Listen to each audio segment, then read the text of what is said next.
Shalom. Beri tepuk tangan sekali lagi buat Tuhan kita. Haleluya. Semangat orang Bandung. Orang Bandung lebih semangat dari Jakarta deh. Beri tepuk tangan lagi dong buat setiap kita. Haleluya. Nama saya Sandy Sujak. Ya, saya datang bersama suami yang ganteng, yang cakep. Dan saya mau perkenalkan kalau ditanya siapakah pembicara favorit Ibu Sandy, saya langsung jawab Bapak Doni Franky Tompuno. Kenapa? Kalau pembicara yang lain banyak yang bagus, tapi saya nggak tahu hari-harinya. Kalau suami saya tahu persis hari-harinya. Jadi saya bersyukur Tuhan anugerahkan seorang suami yang luar biasa. Bisa tolong slide-nya ya, dan setelah menikah tanggal 19 Februari besok, selama 17 tahun kami membangun pernikahan. Tuhan mengaruniakan kami 3 orang putri, ya. Yang pertama namanya Vania, umurnya 16 tahun, yang kedua Vanessa 9 tahun, yang ketiga Valerie umurnya 7 tahun. Puji Tuhan, kami panggil mereka V semuanya, kami berdoa mereka menjadi putri-putri yang berkemenangan victory. Ya, puji Tuhan, ini gereja kami ada di Victory Church, ya, yang ada di daerah Lebak Bulus, Jakarta Selatan, ya, dan website kami ada di www.lebihDariPemenang.com. Baik, untuk memulai sesi pagi ini suami saya akan duluan menyampaikan. Oke, saudara. Ini PowerPoint-nya nggak bisa ya? Kok medianya nggak jalan? Ada gerak-geraknya. Oke. Kita ingin share satu hal yang paling mendasar, hati kita versus masalah kita. Siapa di sini yang tidak pernah punya masalah dalam hidupnya? Siapa di sini yang banyak masalah dalam hidupnya? Angkat tangannya. Gak usah angkat tangan pun kelihatan wajah Anda, oke? Ya, intinya begini saudara, setiap orang pasti punya masalah, amin. Anda kaya tetap punya masalah, Anda gak kaya-kaya, masalah juga. Anda menikah, punya masalah, Anda gak nikah-nikah, masalah juga. Anda kerja punya masalah, Anda tidak kerja-kerja punya masalah. Anda gereja tempat ini punya masalah, Anda pindah-pindah gereja, itu Anda bermasalah namanya. Tapi poinnya begini, bilang sama sebelahnya, semua orang punya masalah. Semua orang punya masalah. Ayo sungguh-sungguh bilang sama sebelahnya, semua orang punya masalah. Semua orang punya masalah. Hanya yang bukan orang yang tidak punya masalah. Hanya yang bukan orang yang Jadi tidak tanya punya sama sebelahnya, masalah. kamu orang atau bukan? Oke, tapi poinnya bukan itu saudara. Tuhan tidak punya masalah dengan masalah kita. Bisa bilang amin? Sekali lagi, Tuhan tidak punya masalah dengan masalah kita, apapun itu. Kalau kita baca ayatnya saudara, dalam Ulangan 8 ayat yang kedua, baca bersama-sama. Ulangan 8 ayat yang kedua, 2, 3. Ingatlah kepada seluruh perjalanan yang kau lakukan atas kehendak Tuhan Allahmu di padang gurun selama 40 tahun ini dengan maksud merendahkan hatimu. Dengar baik-baik saudara. Bangsa Israel punya masalah. Mereka selama 400 tahun diperbudak di Mesir. Fir'aun, Mesir adalah bangsa yang kuat pada masa itu. Adalah mustahil bagi orang Israel untuk bisa bebas dari perbudakan Mesir. Betul saudara? Mustahil saudara. Tapi bagi Tuhan, tidak ada yang mustahil. Selama 400 tahun diperbudak. Dalam waktu hanya kurang dari 2 minggu. 10 hari itulah laut terbelah, bangsa ini dibebaskan. Namun berapa tahun yang Tuhan perlukan untuk merendahkan hati umat Israel? 40 tahun. Tolong slide-nya.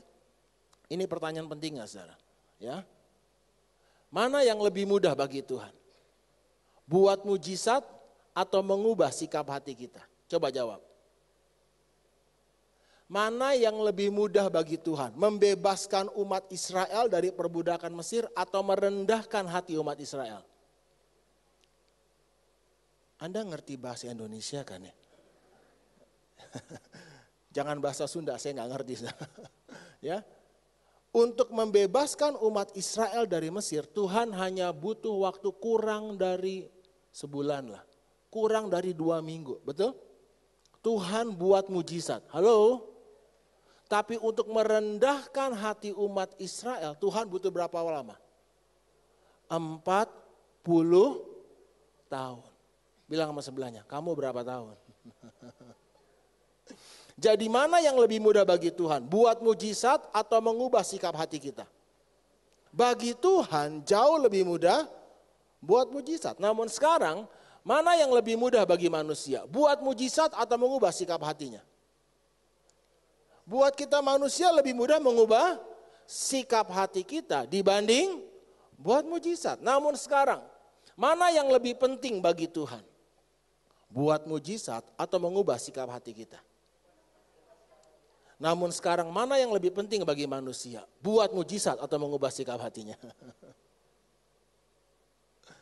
Anda ngerti maksud saya? Tuhan, yang penting Tuhan, tolong aku Tuhan, sembuhkan aku Tuhan. Nanti aku janji setelah ditolong alami mujizat baru sungguh-sungguh bertobat. Saya mau beritahu kebenaran ini, saudara. Ya, mengapa 40 tahun? Apakah Tuhan tidak sanggup membuat mujizat seperti di Mesir untuk membawa umat Israel masuk ke dalam tanah Kanaan? Jawab, sanggup tidak? Tuhan sanggup. Tapi kenapa mesti 40 tahun? Karena bagi Tuhan jauh lebih penting hati kita. Tuhan tidak punya masalah dengan masalah kita. Namun Tuhan punya masalah dengan hati kita. Tuhan tidak punya masalah untuk memberkati kita, untuk menyembuhkan kita. Bagi Tuhan, Tuhan gak punya masalah dengan itu. Tapi Tuhan punya masalah dengan hati kita. Ini kebenarannya. Tuhan ingin berurusan dengan hati kita lebih daripada masalah kita. Coba katakan sama-sama, 2, 3. Tuhan ingin berurusan dengan hati saya lebih daripada masalah. Bilang sama orang sebelahnya, 2, 3. Tuhan ingin berurusan dengan hati saya lebih daripada masalah. Ganti dengan kata kamu, sungguh-sungguh tatap matanya. Kalau perlu hipnotis dia, oke? Ayo, 2, 3. Tuhan ingin berurusan dengan hati kamu lebih daripada masalah kamu. Namun masalahnya kita ingin Tuhan berurusan dengan masalah kita lebih daripada hati kita. Itu sebabnya saudara, ini masalah dalam gereja. Kita datang kepada Tuhan, kita doa, kita beribadah, kita bawa masalah kita kepada Tuhan. Padahal Tuhan ingin berurusan dengan hati kita lebih daripada masalah kita, saudara. Jangan bawa masalahmu kepada Tuhan. Karena Tuhan tidak punya masalah dengan masalahmu. Tapi bawa hatimu. Bilang semuanya, hati saya. Hati saya. Tidak ada yang lebih menarik perhatian Tuhan selain hati kita. Tuhan tidak tertarik dengan kegantengan Anda dan saya. Tuhan tidak tertarik dengan performance kita. Tapi Tuhan tertarik dengan hati kita. Mata Tuhan googling, searching ke seluruh muka bumi. Untuk melimpahkan anugerahnya, kekuatannya kepada mereka yang paling ganteng. Amin. Enggak lah. Kepada mereka yang paling six pack. Amin. No, kepada mereka yang bersungguh hati kepada Dia. Beri kemuliaan bagi Tuhan, saudara.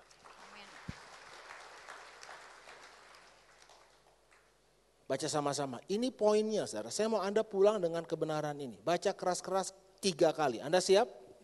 Saya minta semua berdiri. Ayo. Suara 1, suara 2, suara 3. Haleluya. Oke, dengan suara keras ya kita menyatakan 2, 3. Tuhan tidak punya masalah dengan masalah kita. Namun dengan hati kita. Kasih salam sama 2 orang tatap matanya. Tuhan gak punya masalah dengan masalah kita, bro. 2, 3, sekarang lakukan. Tuhan tidak punya masalah dengan masalah kita. Namun dengan hati kita. Ayo sekali lagi. Tuhan tidak punya masalah dengan masalah kita. Namun dengan beri hati kita. Beri tepuk tangan bagi Tuhan. Haleluya. Silakan duduk, saudara. Sebesar apapun masalah kita, sesulit apapun problem kita, Tuhan tidak punya masalah dengan masalah kita. Karena itu bawa hati kita lebih dahulu. Tuhan ingin berurusan dengan hati kita lebih daripada masalah kita. Nah kalau begitu ada apa dengan hati kita? Tuhan tidak punya masalah dengan masalah kita. Sebesar apapun masalah yang Anda punya hari ini, bagi Tuhan kecile. Tidak ada masalah, ya. Karena bagi Tuhan masalah yang sebesar apapun yang kita hadapi, itu masalah yang kecil. Katakan kanan kirimu kecil. Jangan membesar-besarkan masalah, jangan lebay. Ya. Kalau gitu ada apa dengan hati kita? Tanya kanan kirinya, ada apa denganmu? Coba tanya, ada apa hati kita? Nih mau tahu jawabannya ya. Karena tanpa sadar ya, di dalam hati kita saudara, ada apa? Dengan suara lebih keras, 2, 3, sombong, congkak, angkuh. Dan yang keempat, gak sadar. Sekarang coba angkat tangan semuanya tinggi-tinggi. Dengan lembut bilang begini, sadar. Sekali lagi angkat tangannya tinggi-tinggi, dengan lembut bilang apa?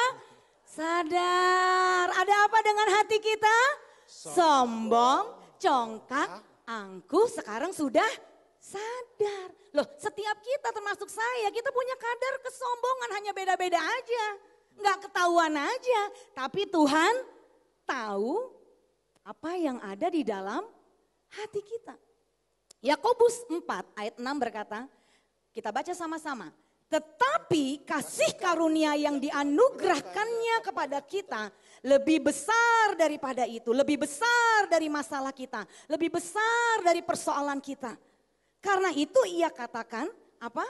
Allah menentang orang yang congkak, tetapi mengasihani orang yang rendah hati. Artinya apa? Grace, anugerah Tuhan hanya berlaku buat orang yang rendah hati.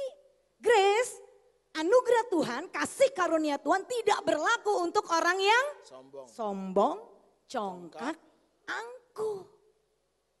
Jadi berapapun besarnya masalah kita gak masalah buat Tuhan. Yang penting Tuhan mau berurusan dengan hati kita. Di tengah masalah hidup yang sedang kita alami, apakah kau mau merendahkan hatimu di hadapan Tuhan? Amin. Yakobus 4 ayat 10 berkata, kita baca bersama-sama, rendahkanlah dirimu di hadapan Tuhan dan ia akan meninggikan kamu. Kalau Anda direndahkan manusia, bersyukurlah. Ada di sini, Anda pernah direndahkan manusia, Anda terluka, Anda kecewa, Tuhan. Betapa menderitanya saya, suamiku, istriku, anakku sendiri Tuhan, merendahkan aku, mertuaku, iparku. Kata Tuhan, rendahkanlah dirimu di bawah tangan Tuhan, di hadapan Tuhan. Dan ia akan meninggikan kamu. Apa ciri-ciri orang yang sombong, saudara? Katakan dengan keras, mencemooh, merendahkan orang. Ini ciri-ciri orang yang sombong. Amsal 11 ayat 2 berkata, kita baca sama-sama. Jikalau keangkuhan tiba, tiba juga cemooh.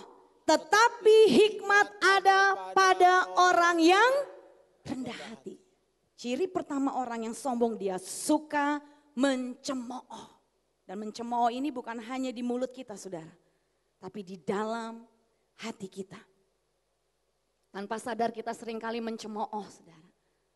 Kita menjelek-jelekan orang, kita menggosipkan orang. Dengan sesuka-suka kita mencap orang. Dia berbuat kesalahan, kita sudah bilang, gak benar tuh orang. Ya. Tanpa sadar, suami mencemooh istri. Istri mencemooh suami, orang tua mencemooh anak, anak mencemooh orang tua. Itu yang kami alami dalam pernikahan kami, saudara. Ya, karena saya ini dulu berasal dari keluarga yang broken home. Dari umur 4 tahun papa saya sudah pergi, tinggalkan. Akibat papa saya pergi, saya hidup masa kecilnya, saudara, itu dititip-titip. Akibat dititip-titip 3 SD, saya sudah lihat hal yang cabul, itu bukan dari video porno. Dari mana? Dari pembantu saya lakukan di depan mata saya, jadi live show. Dari kissing, petting, banting sampai bunting, 3-tiganya pembantu saya. Ya, bisa begitu. Ya. 5 SD saya sudah mengalami dilecehkan oleh pembantu laki-laki. Apa yang terjadi? Kalau kata dunia, saya seorang wanita yang layu sebelum berkembang, itu saya belum dapat haid sudah dilecehkan, saudara. Saya mencemooh di hati saya, Tuhan, kenapa orang tua saya, maaf, gak bertanggung jawab. Saya benci punya papa seperti papa saya. Saya benci punya mama seperti mama saya. Mereka gak peduli kepada saya. Wah, saya mencemooh, saudara, tiap hari. Bahkan saya mencemooh diri saya. Tuhan, kenapa saya mesti lahir di dunia ini? Saya tidak pernah menghendaki lahir di dunia ini. Makanya begitu saya cemooh diri saya cemooh orang tua saya. Bahkan saya bilang, Tuhan gak adil. Saya cemooh Tuhan juga, saudara. Waduh. Dan tidak sadar. Itu semua kehancuran memeluk saya, saudara. Hidup saya makin terpuruk. Saya terikat obat-obatan, narkotika, kelabing, kehidupan malam, free sex, saudara, hancur hidup saya. Tuhan tidak melimpahkan anugerahnya kepada orang yang sombong. Orang yang sombong dia mencemooh orang lain. Ya, dia pahit hidupnya. Ada kemarahan yang dia simpan di dalam kehidupannya. Tapi saya bertobat, saudara, berkat doa seorang ibu yang takut akan Tuhan, akhirnya saya kembali kepada Tuhan. Saya tutup celah atas semua cemooh. Saya tidak lagi memandang diri saya sebagai korban dari perbuatan papa saya atau mama saya atau laki-laki manapun. Saya melihat hanya ada satu pribadi yang sudah berkorban di atas kayu salib, yaitu Tuhan Yesus Kristus yang sudah menebus hidupku dan menjadikan hidupku ciptaan yang baru. Yang lama sudah berlalu, sesungguhnya yang baru sudah datang. Saya tutup celah cemooh. Saya mengucap syukur dan saya katakan, aku mengampuni papaku, aku mengampuni mamaku, aku mengampuni setiap laki-laki yang menyakiti hatiku. Saya lepaskan semua pengampunan, saya lepaskan semua cemooh, kemarahan di dalam hati saya. Dan Tuhan mengubah kehidupan saya. Beri tepuk tangan dulu, saudara, buat Tuhan Yesus. Mengapa, saudara? Mengapa kita harus bertobat dari dosa cemooh? Matius 7 ayat 3-4, firman Tuhan berkata, kita baca bersama-sama. Mengapakah engkau melihat selumbar di mata saudaramu, sedangkan balok di dalam matamu tidak engkau ketahui? Kita cenderung lebih gampang melihat kekurangan, kesalahan orang lain daripada introspeksi diri sendiri. Saya dulu juga menyalahkan, saya hancur akibat papa saya. Saya hancur akibat mami saya yang terlalu sibuk. Setiap hari ke gereja gak pernah urus saya, jadi saya jadi korban karena kesibukan mereka. Karena mereka sebagai orang tua tidak bertanggung jawab. Saya lihat terus kesalahan mereka, padahal kalau saya amati, banyak anak yang orang tuanya hancur, mereka hidupnya gak hancur. Saat ini kami banyak membina anak muda dari keluarga broken home, tapi anaknya sungguh-sungguh di dalam Tuhan. Amin, saudara. Tapi saya lihat sendiri yang anak orangnya baik-baik, orang tuanya rajin ke gereja, saleh, rajin pelayanan, anaknya hancur. Itu terjadi. Tidak semua dari latar belakang anak yang orang tuanya hancur, anak itu harus hancur, saudara.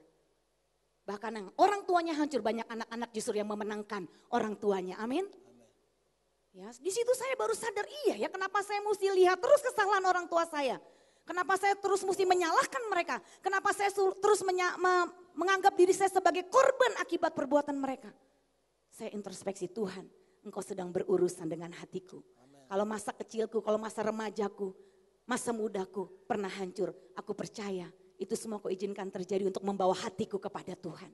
Dan bertobat datang kepada Tuhan. Mencopot semua, melepaskan semua kesombongan, keangkuhan, kecongkakan hidupku. Dan aku membutuhkan Engkau Tuhan untuk mengubah hidupku. Tanpa kerendahan hati, Tuhan tidak akan pernah bisa mengubahkan Anda dan saya. Orang yang sombong sampai kapanpun tidak akan pernah mengalami perubahan di dalam hidupnya. Tapi ketika kita merendahkan hati di hadapan Tuhan dan berhenti mencemooh orang, merendahkan orang, melihat kesalahan orang, tapi kita datang kepada Tuhan dengan membawa hati kita, Tuhan, Engkau sedang berurusan dengan hatiku. Amen. Semuanya Tuhan ubahkan, saudara. Amin. Dan bukan hanya saya yang diubahkan, ketiga adik saya pun dalam tahun yang sama semuanya diubahkan Tuhan. Kita satu keluarga bertobat dan sampai sekarang kita semua melayani Tuhan. Beri tepuk tangan buat Tuhan. Haleluya. Berhenti mencemooh orang, saudara. Berhenti melihat kesalahan orang. Tuhan sedang berurusan dengan hati kita. Sekalipun Anda merasa mungkin saat ini Anda seperti sekarang Anda punya masalah, Anda punya persoalan, itu akibat korban karena perbuatan seorang, ketahuilah Anda dan saya tidak pernah menjadi korban dari perbuatan seseorang.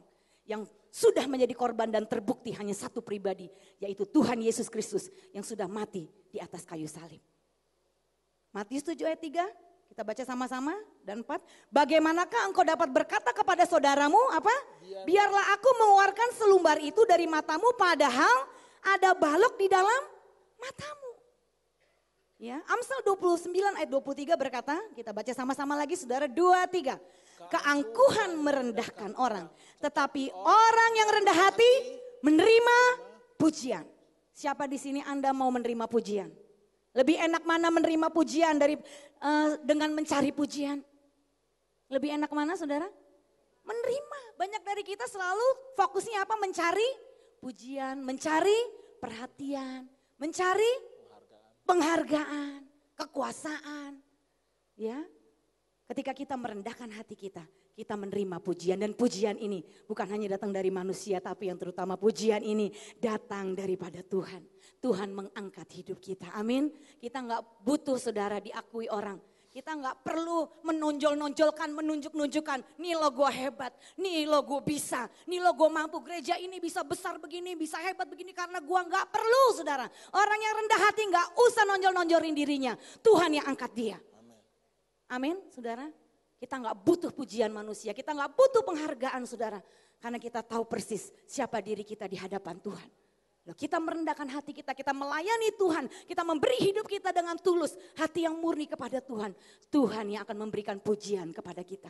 Manusia bisa melupakanmu, tidak menghargaimu, meremehkanmu, bahkan mungkin meludahimu. Tapi Tuhan, Dia mengenal siapa hati kita. Amin, saudara. Ada kisah yang bagus saudara, 2 Samuel 6 ayat 16 saudara. Ya. Amsal 3 ayat 34 dulu ya. Apabila ia menghadapi pencemooh maka ia pun mencemooh. Tetapi orang yang rendah hati dikasihinya. Kalau Anda dan saya kita terus mencemooh, nanti satu waktu saudara Tuhan yang akan mencemooh kita. Dan kalau Tuhan yang sudah mencemooh kita, wah saudara, ya itu akibatnya fatal saudara. Ada kisah nyatanya saudara. Di dalam 2 Samuel 6 ayat 16 kita baca sama-sama kisah ini. Ketika tabut Tuhan itu masuk ke kota Daud, maka Mikal anak perempuan Saul menjenguk dari jendela. Lalu melihat Raja Daud meloncat-loncat serta menari-nari di hadapan Tuhan. Sebab itu baca lebih keras apa sama-sama? Ia memandang rendah Daud dalam hatinya. Ini dalam hati saudara. Bukan di luar tapi di dalam hati. Orang yang sombong memandang rendah di dalam hati. Ketika Daud pulang untuk memberi salam kepada seisi rumahnya, maka keluarlah Mikal binti Saul mendapatkan Daud katanya, betapa raja orang Israel yang menelanjangi dirinya pada hari ini di depan mata budak-budak perempuan para hambanya. Merasa dirinya terhormat pada hari ini seperti orang hina dengan tidak malu-malu menelanjangi dirinya. Tetapi berkatalah Daud kepada Mikal, di hadapan Tuhan yang telah memilih aku, di hadapan Tuhan aku menari-nari. Bahkan aku akan menghinakan diriku lebih daripada itu. Engkau akan memandang aku rendah, tetapi bersama-sama budak-budak perempuan yang kau katakan itu, bersama-sama merekalah aku mau dihormati. Akibatnya apa ketika Mikal mencemooh Daud dan menghina? 2 Samuel 6 ayat 23 baca sama-sama. Mikal binti Saul tidak mendapat anak sampai hari matinya. Pada saat itu wanita kalau sudah tidak bisa hamil, nggak bisa melahirkan keturunan itu adalah satu hal yang fatal saudara. Satu keaiban. Ya. Apakah bagi Tuhan mustahil untuk membuka rahim Mikal? Tapi mengapa Mikal sampai hari matinya tidak mendapat anak? Karena Mikal sampai hari matinya dia tidak pernah mengakui. Dia sudah mencemooh Daud. Dia tidak pernah datang kepada Daud dan minta maaf. Ya. Sampai hari matinya. Anda dan saya, kita percaya masalah apapun yang kita hadapi hari ini. Tujuannya satu, untuk membawa hati kita rendah hati di hadapan Tuhan. Berhenti mencemooh, sekalipun orang yang kau cemooh itu tidak tahu. Ya, mungkin ketika temanmu yang kau benci itu dalam hatimu dia terjatuh, kau katakan, aduh kenapa kamu jatuh dalam hati, rasain lo, syukur lo, mati aja, mampus aja lo sekalian.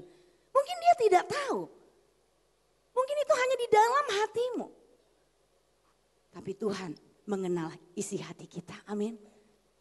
Ya, kita mau bertobat hari ini mencemooh orang. Amin. Kita mau berhenti hari ini dari dosa merendahkan orang, saudara. Kita mau merendahkan hati di hadapan Tuhan.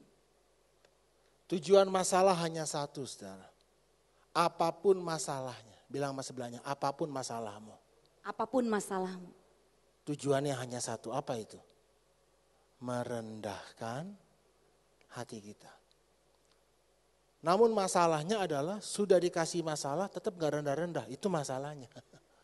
Sehingga Tuhan butuh waktu 40 tahun. Sebenarnya tidak perlu waktu 40 tahun. Kalau Anda pernah ke Israel, dari Israel masuk ke dari Mesir masuk ke tanah Kanaan, kalau Anda naik bis 7-9 jam paling lama. Kalau naik pesawat 1,5 jam, jalan kaki bareng-bareng ya paling lama 40 hari lah. Tapi kenapa 40 tahun? Karena kekerasan hati kita. Anda camkan baik-baik, Tuhan ingin berurusan dengan hati kita. Karena itu apapun masalahmu, ini jurusnya, saudara. Rendahkanlah dirimu di hadapan Tuhan. Tuhan tidak punya masalah untuk mengangkat kita. Kalau Tuhan sudah mengangkat, tidak ada seorang pun yang dapat merendahkan. Tapi kalau Tuhan sudah merendahkan, tidak ada seorang pun yang dapat mengangkat. Namun jujur, saudara, seringkali kita pun sebagian besar tidak menyadari kita ini sombong sampai kita punya masalah. Camkan itu baik-baik. Amin. Ketika orang yang sombong melihat wajahnya yang kotor di depan cermin, percayalah, dia akan berusaha membersihkan cerminnya, bukan wajahnya. Dan dia akan datang kepada banyak orang berkata, bro, tolong dong, gue punya masalah dengan cermin gue. Cermin gue membuat hati gue galau. Cermin gue membuat kejelekan gue kelihatan ke banyak orang. Gue malu nih, cermin ini menjelek-jelekan saya. Aduh, teman Anda bisa tolong? Lalu Anda datang kepada Pastor Andi, pendeta Anda. Pastor, tolong dong doain cermin saya. Saya benci banget sama ini cermin. Cermin ini membuat saya malu. Apakah bisa? Sampai Anda datang sama Tuhan pun, Tuhan gak bisa tolong. Kenapa, saudara? Masalahnya bukan di cerminnya, tapi di mana? Di hati kita. Karena itu, rendahkanlah dirimu di hadapan Tuhan. Siapa di sini ingin diangkat Tuhan? Ini bukan hanya sekedar slogannya. Anda serius mau diangkat Tuhan? Kalau Tuhan udah angkat kita, itu gak naik tangga loh, naik lift. Langsung ke penthouse. Langsung ke top floor. Halo? Saya mau katakan pagi ini, Tuhan tidak punya masalah untuk memberkati Anda. Sekalipun dolar 15.000, 25.000, Tuhan gak punya masalah dengan itu. Tapi Tuhan punya masalah untuk merendahkan. Apakah ada orang rendah hati tanpa masalah? Coba jawab. Kalau Anda ketemu orang gak pernah punya masalah, sukses, pasti sombong. Karena itu saudara, ini poinnya. Apabila ia menghadapi pencemooh, maka ia pun mencemooh. Tetapi orang yang rendah hati dikasihaninya. Oke, saya mau Anda baca ini, saudara. Baca sama-sama yuk. Kenapa kita tidak boleh mencemooh? 2, 3. Tidak ada orang yang terlalu tinggi dan hebat yang Tuhan tidak dapat rendahkan. Namun tidak ada orang yang terlalu rendah dan hina yang Tuhan tidak dapat tinggikan. Amin. Pagi ini saya ingin kita semua bertobat. Bilang semuanya bertobat. Bertobat. Ya, Tuhan tidak punya masalah dengan masalah kita. Namun Tuhan punya masalah dengan hati kita. Saya minta dengan cepat sekarang para suami bisa berdiri, para suami. Jangan ragu, jangan tanya sama sebelahnya, gue udah nikah atau belum. Kalau Anda sudah nikah, berdiri di mana Anda duduk.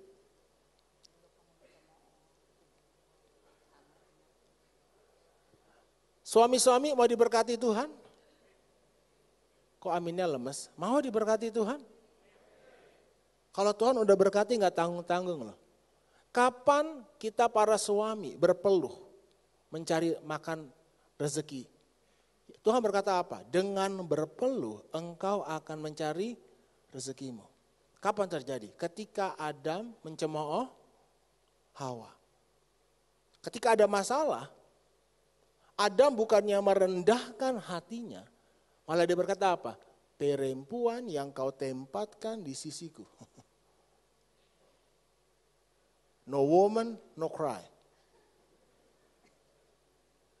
Dosa saya sebagai suami adalah mencemooh Sandy tanpa saya sadar. Ada cemooh di hati saya. Tahu saya ngomong apa? Kok istri saya punya kelemahan dalam soal gadget. Yang kayak gini-gini ini semua kerjaan saya, Zar. Buka email aja kadang-kadang dalam hati gini, aduh kok gitu aja gak bisa. Mohon maaf ya, dulu ngomong gitu. Kok gitu, kan gue udah ajarin. Saya ngerti penderitaan Anda, oke. Buka laptop, apa semua. Saya suka mencemooh. Mungkin bagi Anda yang bisnismen suka menganggap rendah istrinya. Lu gak tahu apa-apalah. Saya bertobat, saudara. Ketika dipresentasikan sesuatu, kami suami istri. Dan istri saya ini orangnya kritis. Kalau saya orangnya gini, ngerti gak ngerti, pokoknya gue terima dulu. Nanti gue pikirin, next gue baru tanya. Tapi kalau istri saya langsung cecer. Nah, di pikiran saya, tanpa saya sadar, ini pernikahan tahun 11. Udah 11 tahun, Israel 40 tahun, saya 11 tahun. Saya cemooh dia, Anda akan kehilangan apa yang Anda tidak hargai. Kalau Anda tidak menghargai kesehatan Anda akan kehilangan kesehatan Anda. Kalau Anda tidak menghargai bisnis Anda akan kehilangan bisnis Anda. Kalau Anda tidak menghargai pasangan Anda akan kehilangan pasangan Anda. Seorang suami datang sama saya nangis-nangis, istrinya selingkuh, dia kasih foto-fotonya, dia ngomong gini, bro, lu kan pendeta, gue pengen bunuh tuh laki-laki, gue pengen cincang-cincang tuh laki-laki, gue sebel banget. Sebagai pendeta apa nasihat lu? Saya katakan, lagi kampanye waktu itu, lanjutkan. Lebih cepat, lebih baik. Dia kaget, saudara. Lalu, maksud lu? Bro, emang kalau lu bunuh itu laki-laki, istri lu balik sama lu? Enggak kan? Emang kalau lu bunuh itu laki-laki, istri lu jadi jatuh cinta lagi sama lu? Enggak kan? Hei, selesaikan masalahnya, bukan orangnya. Serang masalahnya, bukan orangnya. Emang masalah gua apa? Cuman satu, lu suami sontoloyo. 7 tahun menikah, tidak pernah menghargai istrinya. Selalu forget it. Saya ini sadarnya lama loh saudara, saya perlu kerendahan hati. Waktu dijelasin sama presenternya, dia banyak tanya, lalu ngomong gini, saya berkata dalam hati ini, istri gua kok mohon maaf ya, kok banget ya, gak ngerti-ngerti ya. Akhirnya saya berusaha menjelaskan istri saya. Sayang, maksud bapak ini tadi tuh gini. Kamu gak ngerti. Akhirnya saya dalam presenter itu menjelaskan kepada dia. Puji Tuhan, istri saya bijaksana. Dia tahan emosi. Sir. Tahan, senyum. Selesai, sampai mobil langsung kita selesaikan. Sayang, aku gak suka kamu begitu. Kenapa? Aku kan gak bodoh. Kamu merasa aku nih bodoh ya? Enggak, aku enggak, bukan begitu sayang. Tapi butuh kerendahan hati untuk mengakui, setuju? Saya ngomong gini, akhirnya saya ngakui, iya kenapa ya sayangnya? Waktu saya bertobat saudara, dapat kesempatan lagi kan, dipresentasikan lagi, waktu itu saya lupa lah, bisnis apa, hotel atau apa. Dia banyak tanya, saya robah, saya ganti cemooh dengan pujian. Hebat istri gua. Yes, Pak. Pertanyaan kamu bagus sekali sayang. Gimana Pak? Sebelumnya saya bersatu dengan presenter untuk menyerang dia, sekarang saya bersatu dengan istri saya. Apa yang terjadi saudara? Selamat, saya gak kena tipu, betul? Dan sejak hari itu pelayanan kami, keuangan kami dipulihkan. Dan saya tidak perlu berpeluh. Anda akan melihat terjadi terobosan dalam pernikahanmu, dalam bisnismu, dalam pelayananmu, dalam segala hal. Beri kemuliaan bagi Tuhan. Hai suami-suami, berhenti cemooh istrimu. Saya tutup lagi nanti istri saya, giliran istri saya abis ini ya. Saya dengar di mall nih, seorang bapak ngomong langsung sama anaknya. Emak lu tuh. Lalu dalam hati gini, saya marah tapi saya gak bisa, saya gak kenal itu orang. Dalam hati saya ngomong gini, saya cemooh itu balik orang. Ya lu yang lebih, udah tau dinikahin juga. Hari ini maukah kita cabut cemooh dalam keluarga kita? Anda akan lihat surga akan turun dalam keluargamu. Yang ada hanyalah ucapan syukur. Walaupun kau lihat kelemahan istrimu, kelemahan pasanganmu, ucapkan syukur. Beri kemuliaan bagi Tuhan. Silakan duduk. Sekarang istri-istri, mari yang para istri bangkit berdiri. Yes, beri tepuk tangan dulu dong bapak-bapak, biar semangat istri-istrinya. Ibu-ibu, saya juga pernah menjadi seorang istri yang gagal. Dalam 17 tahun kami menikah, 10 tahun kami berkasus. Tahun kelima bahkan kami mau bercerai. Ya, dan 10 tahun itu kasusnya hidup seperti kereta api. Tahu hidup seperti kereta api? Susah, susah, duit, duit, susah, susah, duit, duit. Kalau ngomongin duit ada setannya. Selalu ribut. Ya. Dan di tengah masa-masa sulit itu saudara, suami saya ini orangnya benar-benar rada buat planning gitu ya. Saya pernah beli teh manis pada waktu mau pelayanan keluar kota. Hanya 15.000 di tahun itu 2005-2006. Di airport ya. Saya tidak tanya harganya, dia bilang begini, kamu lain kali kalau beli tanya harganya. Wah, saya dari kecil ikan, babi, RW ya. Segala daging makan dengan bebas, ini udah kawin. Beli teh aja suruh nanya harga. Nggak ada dalam kamus berpikir saya saudara. Papa nggak pernah pulang. Tapi money is my father. Money selalu pulang. Jadi saya sebagai anak nggak pernah ngerasa hidup susah. Begitu kami menikah ngerasain hidup susah. Langsung saya bukan hanya nanduk saudara. Tapi nyeruduk. Kok gue jadi susah sih kawin? Beli ayam bukan di Kentucky saudara, di warteg. Saya beli ayam paha goreng. Dia bilang lain kali kalau nggak ada duit gak usah beli ayam, beli telur. Capek deh. Karena maksud suami saya bukannya suami saya nggak suka saya makan enak. Saat itu memang kondisi kita lagi terjebak hutang. Kami punya hutang 15 juta sebulan harus bayar 4 tahun. Penghasilan kami saat itu hanya 3 juta, mau dari mana? Jadi suami saya memang bijaksana mengelola. Saya yang waktu itu dibentuk nggak terima. Kalau saudara saya kumpul, mereka bilang, Sen suami lo hebat ya. Aduh suami lo tuh sayang, suami saya ini memang penyayang saudara. Dia sifatnya hanya memberi, memberi dan memberi saudara ya. Biar saya sudah mencemooh, nanduk, nyeruduk, dia tetap mengasihi saya. Tiap hari tumpang tangan baca itu Amsal 31. Terima kasih ya sayang. Jadi saya bertobat saudara. Tuhan tahu pengorbanan saya. Sampai saya bilang sama saudara-saudara saya, lo gak tahu aja laki gue memang baik semua, pokoknya baik, perfect. Cuman satu, kurang duit. Waduh saya cemooh suami sendiri, artinya apa? Saya kan kutukin dia, saya menghambat berkat dia. Langsung pada waktu saya doa Tuhan bilang stop kamu mencemooh suamimu. Mulai sekarang berkati dia. Amin. Saya lihat dompet suami saya kosong. Saya tepuk dompetnya. Dalam nama Tuhan Yesus. Penuh, penuh, penuh. Gak boleh cemooh kan soalnya kan. Biar gak ada duit gak boleh cemooh kan. Saya bilang penuh, penuh, penuh. Apa langsung penuh ibu-ibu? Kosong tetap. Beli susu gak bisa. Tapi waktu saya lihat kosong lagi saya bilang apa? Penuh, penuh, penuh. Waduh, waktu saya di mobil, Roh Kudus bilang hati saya gini, kamu bilang sama suamimu kamu bangga jadi istrinya. Waktu saya ngomong, sayang, aku bangga jadi istrimu. Dalam hati ada yang ngomong gini, bangga apa? Lu banyak utangnya lu bangga? Ada yang nyaut saudara, saya kayak orang gila, perang batin. Lalu kok saya bilang sama dia, sayang kamu Bapak Abraham, aku Sarah, kita bapak dan ibu banyak bangsa, kita akan memberkati bangsa-bangsa. Alah, mimpi kali ya. Ada yang nyaut gitu di hati saudara. Saya lawan terus sampai satu hari. Waktu saya katakan kepada suami saya, sayang saya beruntung jadi istri kamu. Saya bersyukur Tuhan kasih seorang suami yang luar biasa seperti kamu. Aku mengucap syukur di hati saya ngomong gini, amin, yes, ya saya menang, haleluya. Hari itu saya terjadi terobosan saudara. Dan sampai hari ini saudara saya selalu merasakan dan melihat ketika saya mendapati kekurangan suami saya di hati saya gak ada bilang begini lagi, lemot kamu emang. Lote kamu memang letoy, gak bisa apa-apa. Saya gak ada bilang gitu lagi. Kalau dulu saya merasa, kamu gitu aja gak bisa. Aku nih lebih hebat dari kamu. Kalau aku gak menikah sama kamu mungkin aku bisa lebih jaya dari sekarang. Saya begitu dulu. Saya melihat masa lalu saya kembali. Saya pernah menjadi wanita karir. Saya pernah sukses di profesi, ya usaha di kerjaan. Saya bilang waduh saya banding-bandingkan suami saya. Bahkan kamu kalau jadi suami begini-begini. Aduh saya jahat sekali ibu-ibu. Dan ketika Tuhan menyadarkan, saya sombong, saya congkak, saya bertobat di hadapan Tuhan. Sampai hari ini kalau saya dapati suami saya berbuat kesalahan, saya di hati gini, Tuhan terima kasih. Untuk itulah kau berikan aku menjadi istrinya, untuk aku bisa memperlengkapi dia.